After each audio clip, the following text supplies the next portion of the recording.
Hello everyone, welcome back to the channel. Today going to be installing something that everybody wishes that they had at one point or another. So driving along at night, your high beams just aren't cutting it, you're kind of out in the middle of nowhere. So I'm going to be adding on some driving lights, specifically this X Pro from Auxbeam. So let me show you what these are and why I'm hoping that they work really well. So here are the lights, and one of the cool things about them is they come with either amber covers or white covers, so you can have your choice of what you want. They come with a wiring harness, the kit is complete. They come in 3 different types also. They come in a spot, so for the longest, narrowest throw. They've got a flood, which is like a fog light, wide and short. And then the combo one is like a driving light.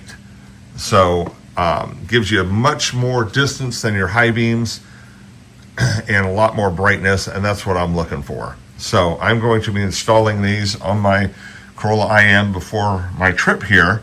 You have the choice. Like I said, yellow or white. I'm using them as a driving light, so I am going to go with the white color. They're just the 4 screws to take off, and you can swap the lens out. So the plan right now is, you see this hole right there? My neighbor going by. So you see this hole right here?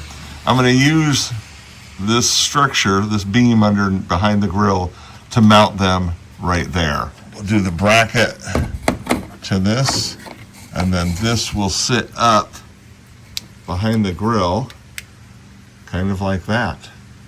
I don't think the bars to the grill are going to cause much of an issue, and if they do, then I'll have to think of something else down the road. But for this time, I'm going to mount them this way, and we'll see how that works. I'm going to be using this rivet nut right here in the hole, and then a longer bolt and a spacer. So there is the rivet nut. I installed one on each side. There it is. So now I have a threaded hole. So next step is to thread this up through there and get it bolted in so we have our mounting point for a light. Before running the wire down through the firewall, I'm trying to show you here. See if I can get a good angle. There you go. So I've got a screwdriver poked through the hole. I cut a small hole in the rubber, and then I poke the screwdriver through there, and I'll feed the wires through there with a metal hanger piece and just pull them through. Here is the hanger that I pushed through. So now all I have to do is pull the wire through, and this is just for the switch. So I'll figure out where I want to mount the switch up in here somewhere, and I might end up putting it right here and then relocate this one. This one right here is for my electronic deer whistle. So I may put that somewhere else, maybe on the bottom side under here. And there's my cord. So when you do this, it's worked best for me where I take the hanger right here and I make a little hook with it, and then I put the cable and bend the cable back through the hook, and then tape over the whole thing to try to make it as smooth as possible, especially on the largest area. So now I'll just untape it and we'll have our switch. I did take off the switch itself to make it smaller, but then I can just plug that in because I was going to have to detach it anyways to mount it. So I'll get all this tape taken off, and then we'll be in business. Got the lights mounted, got the brackets right up here with that bolt like I showed you, and then the light just attached right to the bracket with a bolt on both sides, this upper one right here. So a little Allen bolt on both sides. That gives you the ability to kind of swivel the light and aim it high or low. And then the single bolt lets you mount it and swing it, left or right. Oh, that's better. I noticed that I had done this one with the lens upside down. So the fluted part goes on the bottom of them and the clear part goes on the top. These two are now mounted, and I will say that, boy, they are solid. There's no movement or vibration or anything, so the light pattern should be really good from a stability standpoint.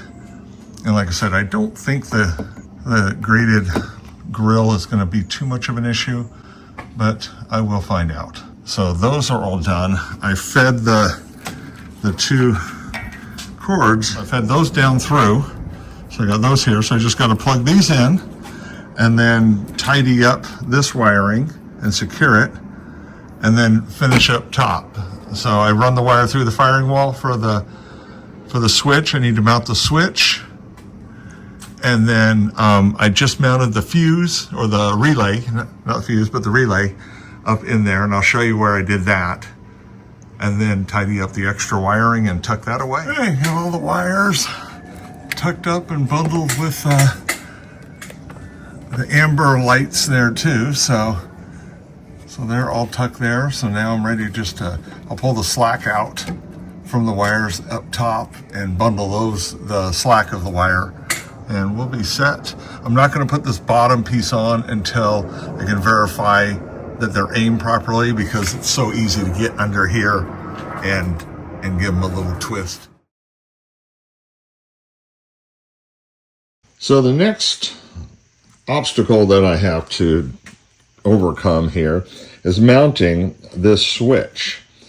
And it's pretty good size. It's a little over 19 millimeters in diameter. So it was actually too wide to put into the blank that I had.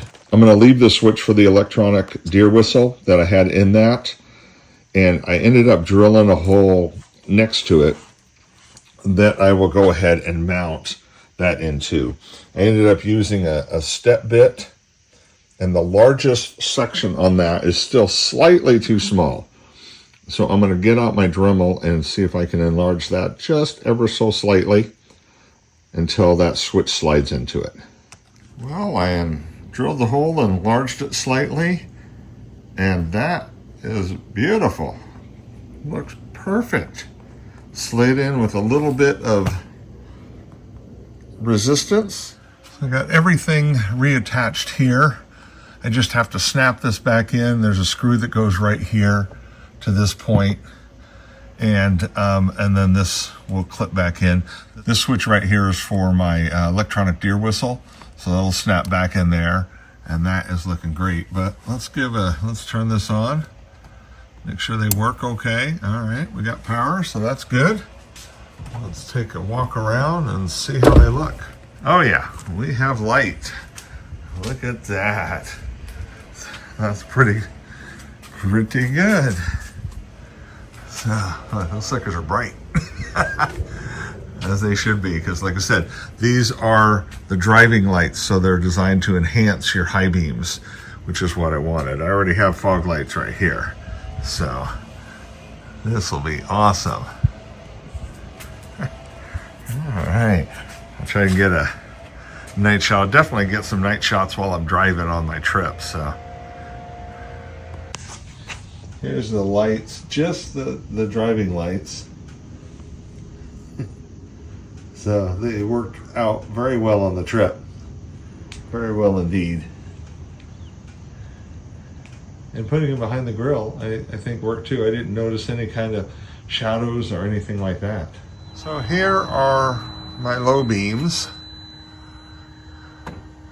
There's my high beams.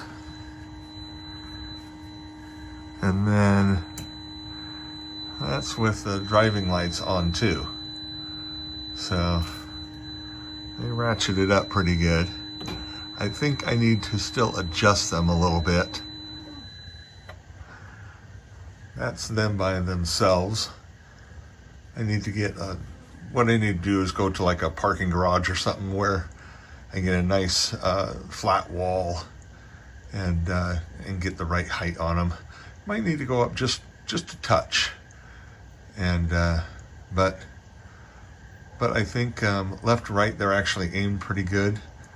My car's at a little angle right now, so It looks like they're aiming off to the left a hair, but that's how the car is. But overall, I'm very pleased with them. So just a little nighttime example. So anyway, guys, any questions or anything on this install or how I did it, what I did it, the other options on lights and stuff, please reach out. And until next time, guys, we'll see you down the road.